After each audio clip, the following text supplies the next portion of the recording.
You just purchased a GROHE SmartControl kitchen faucet. Congratulations! Now let's install it.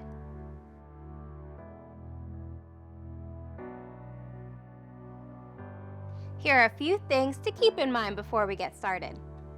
We'll begin our installation assuming you've removed your old faucet or this is a brand new install. Either way, make sure the surface is clean and the hot and cold supplies are flushed to eliminate any debris. You'll want to gather these items before we start the installation: the faucet, rubber seal, lock nut, washers, and the weight.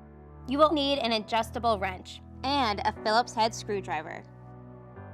Place the O-ring seal on the surface of the sink or countertop. Insert the hot and cold supply lines and the threaded shaft through the mounting hole.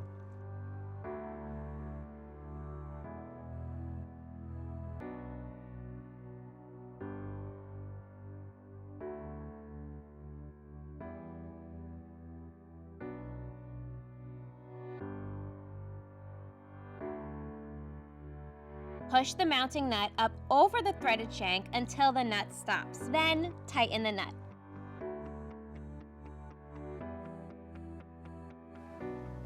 Thread the adapter onto the pull-out hose. Then thread the adapter onto the mixed water line of the faucet.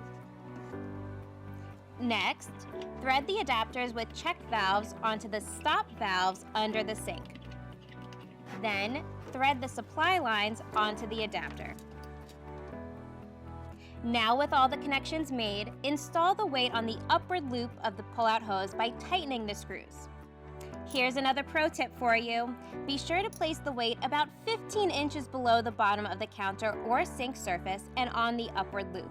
You'll get a full range of motion when you're using it. Turn on both the hot and cold supply lines and make sure there's no leaks. And there you have it. Your brand new GROHE SmartControl kitchen faucet installation is complete.